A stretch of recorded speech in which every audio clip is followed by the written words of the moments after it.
Hello students, welcome to your biology class for today. So what all we were discussing in our yesterday's class was that what are mutations, different type of mutations कौन सी थी. हमने aneuploidy पढ़ा, हमने euploidy पढ़ा, है ना. Aneuploidy क्या होता है, एक दो क्रोमोसोम्स का इंक्रीज या डिक्रीज. यूप्लॉइडी क्या होता है, पूरे के पूरे सेट का इंक्रीज या डिक्रीज. एनिप्लॉइडी यानी कि इंक्रीज और डिक्रीज इन वन और फ्यू क्रोमोसोम. यूप्लॉइडी यानी कि इंक्रीज और decrease in a complete set of chromosome. यही होता है. अब हमने इस दिन एनिप्लॉइडी का मैंने तुम्हें रीजन भी बता दिया था कि जो एनाफेज 1 होता है उसमें जो सेपरेशन होती है होमोलोगस क्रोमोसोम्स की वो अच्छे से नहीं हो पाई थी because of which two chromosomes went into the same gametes. और हो सकता है एक क्रोमोसोम में कोई भी गमीट्स नहीं आया. कंडीशन गमीट्स की n होनी चाहिए थी बट n-1 और n+1 कंडीशन हो गई थी. ये पढ़ा था ना. उसके अलावा हमने autosomal dominant, autosomal recessive disease के एग्जांपल्स पढ़े थे. ऑटोसोमल रिसेसिव डिजीज में मैंने आपको एल्कैप्टोनूरिया, सिकल सेल एनीमिया, थैलेसीमिया, उसके अलावा फिनाइलकीटोनूरिया, सिस्टिक फिब्रियोसिस के एग्जांपल्स के बारे में पढ़ाया था. आज मैं आपको एक्स लिंक्ड रिसेसिव डिजीज के बारे में पढ़ाऊंगी. सो एक्स लिंक्ड रिसेसिव डिजीज में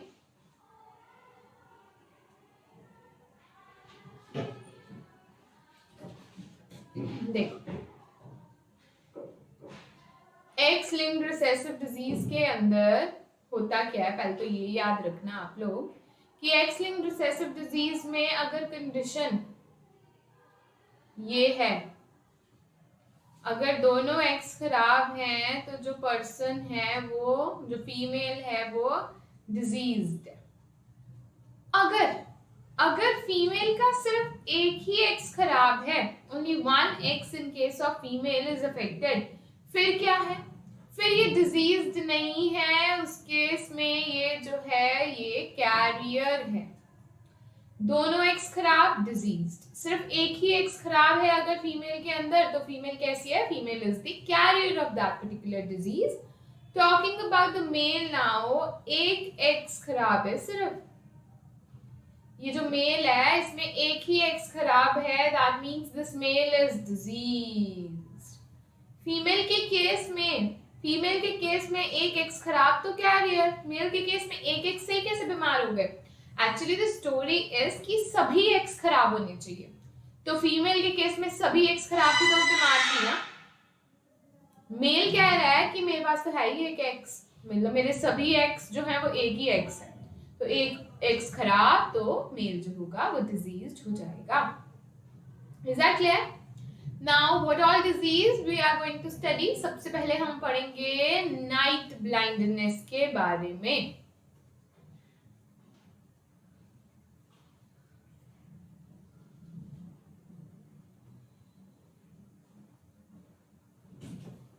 नाइट ब्लाइंडनेस क्या होता है. नाइट ब्लाइंडनेस एक ऐसी बीमारी है जिसमें जो पर्सन है उसको रात को थोड़ा सा ब्लर्ड, थोड़ा नहीं बहुत ब्लर्ड दिखना शुरू हो जाता है. दिन में विजन फिर भी ठीक ठाक है बट रात के अंदर जो विजन है वो खराब हो जाती है. ठीक है. Now what is the reason. See, पहली बात आपको पता है ना, what kind of disease is it. It is an X linked recessive disorder. ये एक्स लिंक्ड रिसेसिव डिसऑर्डर है, बिल्कुल ठीक है.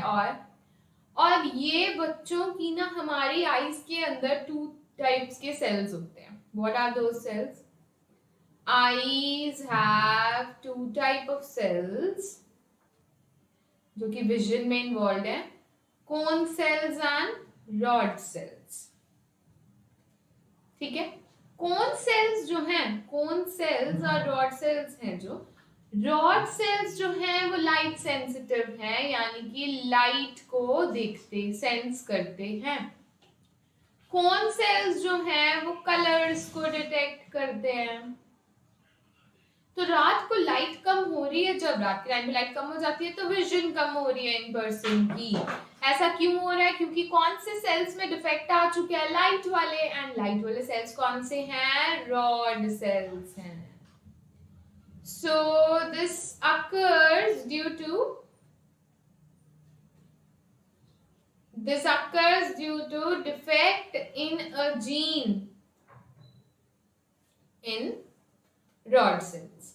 रॉड सेल्स के अंदर एक जीन था, वो डिफेक्टेड हो चुका था, जिसके कारण ये डिजीज हो रही थी. ठीक है. leads to a very blurred vision at night. रात को जो विजन है वो बहुत ही ज्यादा धुंधली हो जाती है. इसमें ऐसा होता है. Done. Clear with night blindness. Gene is present on which chromosome? It is present on X chromosome. Therefore, it is X-linked recessive. Second वाली भी बहुत मिलती जुलती है. नाम है कलर ब्लाइंडनेस. कलर ब्लाइंडनेस में क्या कुछ नहीं दिखता है? बिल्कुल दिखता है. कलर ब्लाइंडनेस में कुछ कलर्स को डिफरेंशिएट करना बहुत मुश्किल हो जाता है. Colour blindness again. अब डिफेक्ट किसमें आ गया? किसमें डिफेक्ट आ गया? कलर वाले सेल्स में. क्या नाम था कलर वाले सेल्स का? यहाँ पे लिखा है मैंने, कोन सेल्स, है ना. तो इस केस में डिफेक्ट जो है it is in cone cells of the eyes. Colour blindness के अंदर there is a defect in the cone cells of the eye. ठीक है. कोन सेल्स जो हैं वो डिफेक्टेड हो जाते हैं. अगर कोन सेल्स डिफेक्टेड हो गए हैं तो क्या होगा? कलर नहीं दिखेगा. कौन सा कलर? सभी कलर नहीं, सभी तो दिखेंगे, but it cannot distinguish between red, green colors. Red और ग्रीन कलर्स जो हैं इनको डिस्टिंग्विश नहीं कर पाते हैं. इनको लाल और हरे रंग नहीं दिखते हैं कलर ब्लाइंडनेस वालों को. कलर ब्लाइंडनेस सुन के आपको क्या लगेगा? उसको कोई भी कलर नहीं दिख रहा है, उसको पूरी दुनिया ब्लैक एंड व्हाइट दिख रही है. नहीं, ऐसा नहीं है. कलर्स दिखते हैं उनको, ऐसा भी नहीं है कि बिल्कुल नहीं दिखते. बट हाँ, स्पेसिफिकली रेड और ग्रीन कलर जो है ना, वो तो वो बिल्कुल ही डिस्टिंग्विश नहीं कर पाते. अब रेड और ग्रीन कलर ही के ही तो ट्रैफिक सिग्नल्स होते हैं. Traffic signals are of which colour? Red and green colour. अब ट्रैफिक सिग्नल्स रेड और ग्रीन कलर के हैं, उनको नहीं दिख रहे हैं, इसलिए क्या होगा? क्या होगा बताओ? रेड और ग्रीन कलर के ट्रैफिक सिग्नल्स उनको नहीं दिख रहे हैं, तो उनको ड्राइविंग लाइसेंस इशू नहीं किए जाते हैं. Colour blind people are not issued with driving licence because they can not see the traffic lights. Traffic lights को सेंस ही नहीं कर पाएंगे, है ना. क्यों? क्योंकि ट्रैफिक लाइट्स में होते ही red, green and yellow colours हैं. They are not issued with driving licence. Colour blindness is a problem because of the defect in the cone cells. The person can not distinguish between red and green colour. They are not issued with the driving licence. समझ में आ गया? कैसी बीमारी है? X linked recessive disease है obviously. Next disease now is haemophilia. जो next disease है हमारे पास उसका नाम है हीमोफीलिया. कैसा डिसऑर्डर है हीमोफीलिया? देखो, हीमोफीलिया एक ऐसा डिसऑर्डर है बच्चों जिसमें अगर आपको कट लग जाए, इसमें एक पर्सन को अगर कट लग जाए तो वो जो पर्टिकुलर पर्सन है उसका खून बहना बंद ही नहीं होता. होता क्या है? विद इन फ्यू सेकेंड्स या फ्यू मिनट्स जहां पे आपको कट लगा है वहां पे खून पहले तो बहता है, अपने आप फिर बहना बंद हो जाता है, और उसके बाद वहां पे क्लॉट बन जाता है खून का. खेड़ा जिसको बोलते हैं हम, क्लॉट बन जाता है ना, जो खून बहना क्या कर देता है? बंद कर देता है. ऐसा ही तो होता है. तो फिर इसके केस में ऐसा क्यों नहीं हो रहा? क्यों नहीं इनका खून बहना रुक रहा? क्योंकि खून को रोकने के लिए बहुत सारे फैक्टर्स होते हैं, जैसे कि फैक्टर 8, जैसे कि फैक्टर 9, एंटी हीमोफिलिक फैक्टर होते हैं, वो खराब हो चुके हैं. थ्रोम्बोप्लास्टिन है वो जो सारे फैक्टर्स हैं वो खराब हो चुके हैं. फैक्टर्स खराब हो गए जब, जिसमें डिफेक्ट आ गया, अगर उनमें डिफेक्ट ही आ गया तो ब्लड क्लॉटिंग करवा पाएंगे? नहीं करवा पाएंगे. समझ में आ रही है आपको? तो हम ऐसा लिख लेते हैं, what is haemophilia? It's blood clotting related disorder. ये ब्लड क्लॉटिंग रिलेटेड डिसऑर्डर है. A cut leads to prolonged bleeding, बहुत देर तक ब्लीडिंग होती रहती है क्योंकि ब्लड को क्लॉट करने वाला जो मतलब कि एंजाइम है, जो फैक्टर्स हैं ब्लड को क्लॉट करने वाले, वो इस वक्त खराब हो चुके हैं। ठीक है, समझ में आया? A cut will lead to prolong bleeding. क्यों? ब्लड क्लॉटिंग फैक्टर्स हैं, देखो ब्लड क्लॉटिंग फैक्टर्स हैं, बहुत सारे हैं वैसे तो, factor 1, factor 2 till factor 13।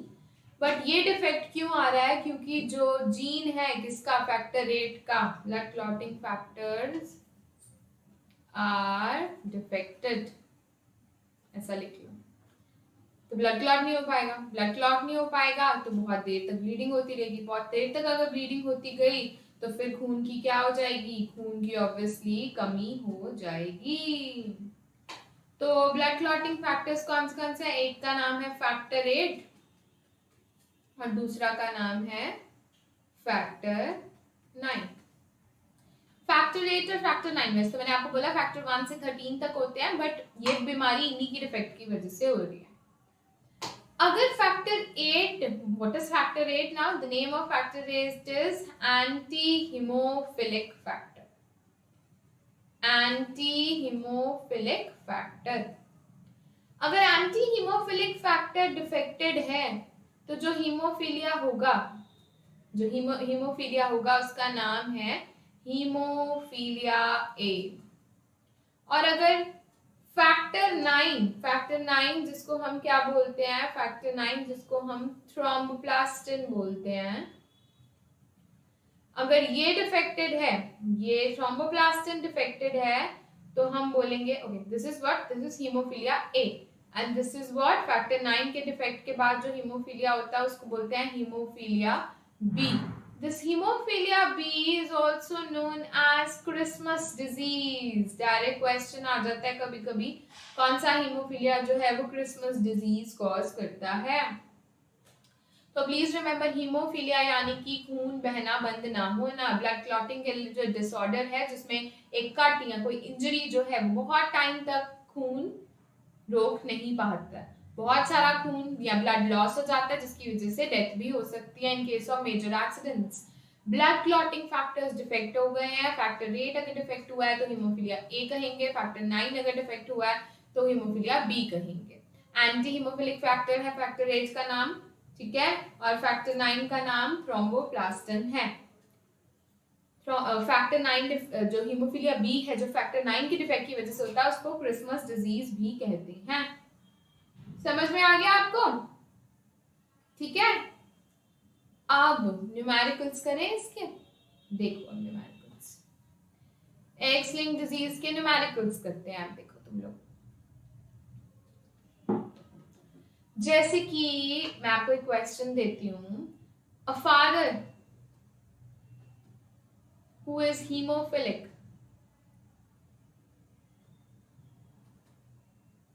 marries a woman,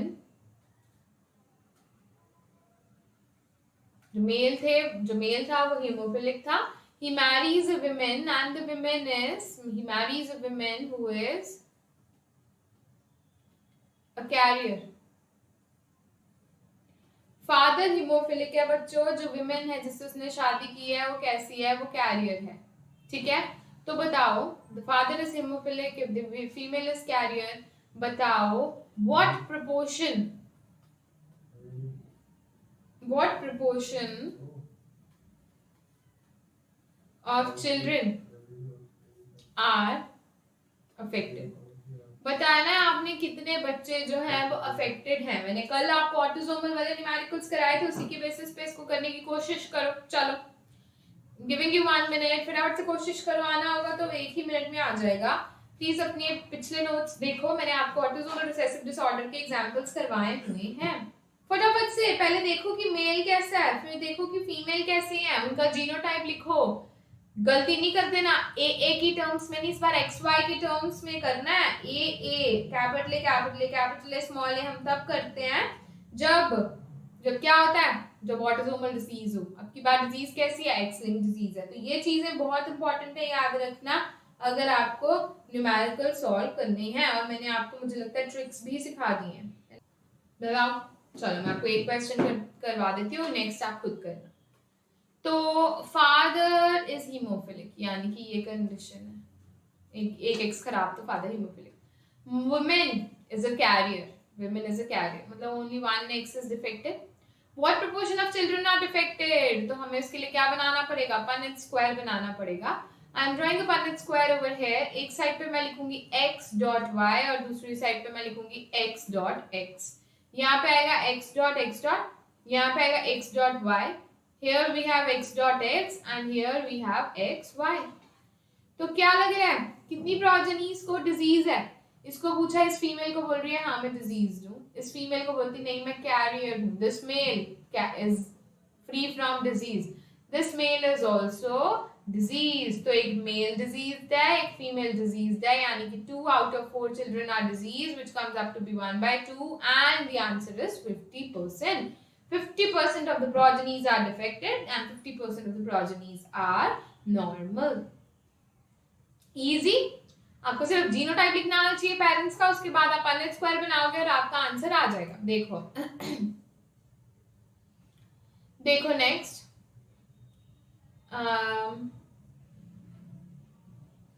colour blind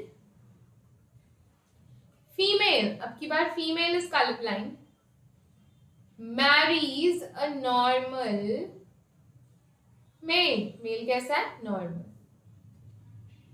Find out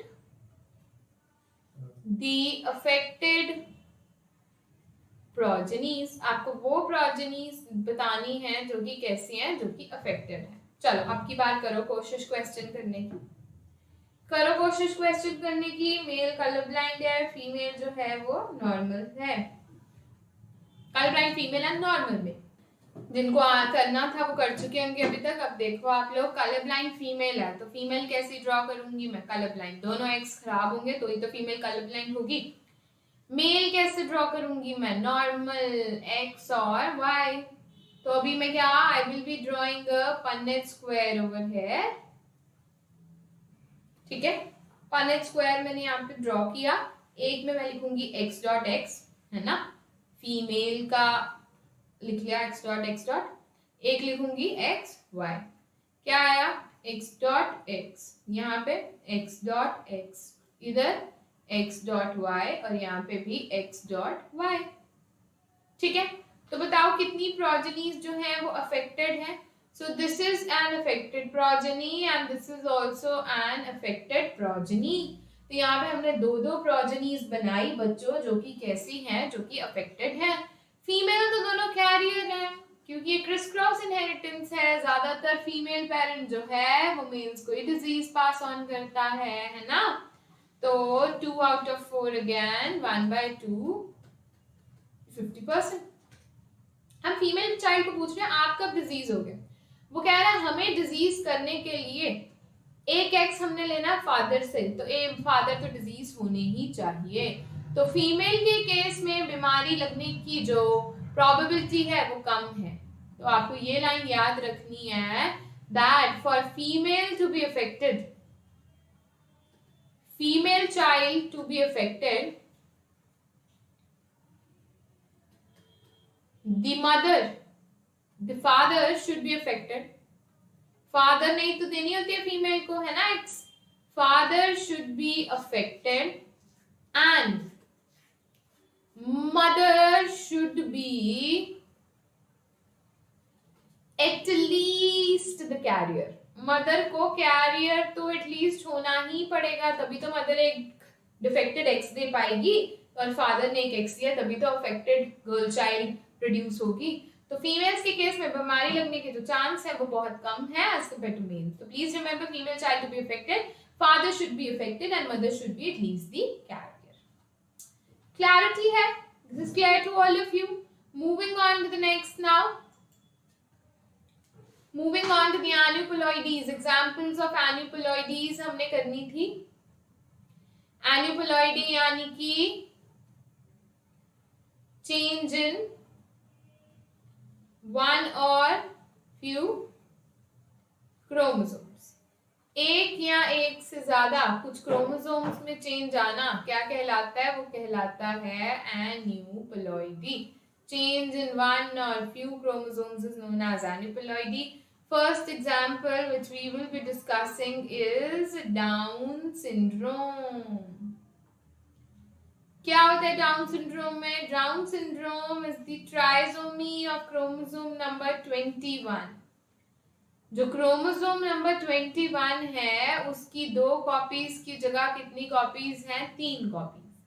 down syndrome के अंदर down syndrome is the trisomy of chromosome number 21, यानी कि क्रोमोसोम नंबर 21 की 3 कॉपीज हैं.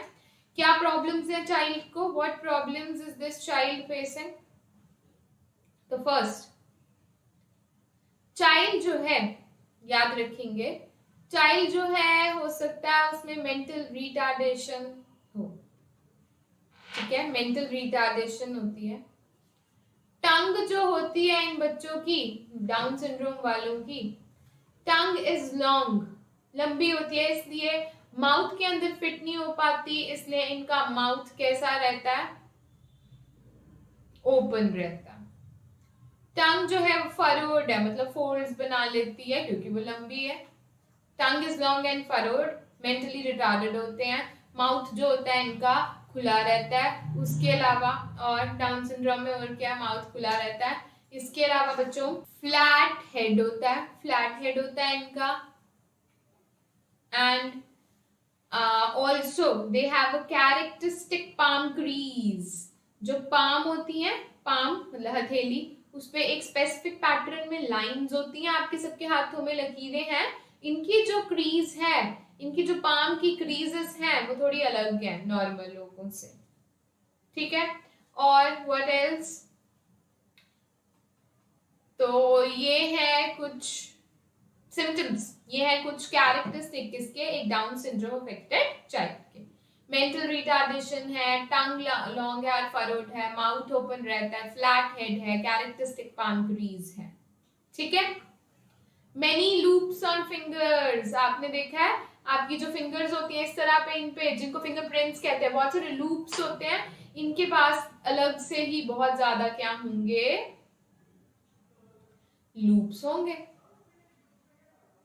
So this is what? This is Down syndrome.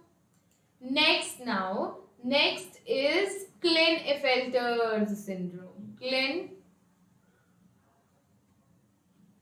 Klinefelter's syndrome. Klinefelter syndrome में क्या होगा? The condition is XXY. What are these? XY कैसे chromosomes हैं? These are sex chromosomes. So we will be saying that Klinefelter syndrome is caused due to trisomy of chromosome. या फिर we will say that it is caused due to trisomy of sex chromosomes. Caused due to trisomy of sex chromosomes. ठीक है. तो sex chromosome की trisomy में होगा क्या? It's mail. Mail का जो बॉडी स्ट्रक्चर है, जो हाइट है, हाइट इज वेरी टॉल, बहुत लंबा होता है ये वाला male. Testes are not well developed. ठीक है, टेस्टीज वेल डेवलप नहीं है इन मेल्स की. स्पर्मेटोजेनेसिस नहीं होता, नो स्पर्मेटोजेनेसिस. अगर स्पर्मेटोजेनेसिस ही नहीं हो रहा क्योंकि टेस्टीज ही डेवलप नहीं है, तो मेल स्टेराइल होगा या fertile? Male is completely sterile. Sterile यानी कि कांट प्रोड्यूस ऑफस्प्रिंग्स. ठीक है, it is definitely a male, but इस मेल के अंदर कुछ फीमेल कैरेक्टरिस्टिक्स होंगे. Some female characteristics are there. What kind of female characteristics are there? Gynecomastia हो सकता है. What do you mean by gynecomastia? Gynecomastia is the development of breast in males. So ये देखने को मिल सकता है that the males develop breast in case of Klinefelter syndrome. तो ये सारी चीजें आपको आनी चाहिए. तो development of breasts. क्लिनेफेल्टर सिंड्रोम में फोटो बनी हुई है आपकी एनसीईआरटी में, आप देख लेंगे तो इजी हो जाएगा लर्न करना। ट्राइसोमी है, सेक्स क्रोमोसोम्स की, मेल है, हाइट बहुत ज्यादा है, टेस्टिस वेल डेवलप नहीं है, स्पर्मेटोजेनेसिस नहीं हो रहा, male is sterile, some female characters like gynaecomastia can be seen, also pitch जो है वॉइस की हाई पिच हो जाती है फीमेल की तरह, फीमेल्स की जो पिच है वॉइस की वो हाई होती है ना, और मेल्स की लो पिच होती है, मोटी आवाज होती है। ये जो क्लिनेफेल्टर सिंड्रोम वाले मेल्स हैं इनकी पिच भी हाई है। Clear to all of you?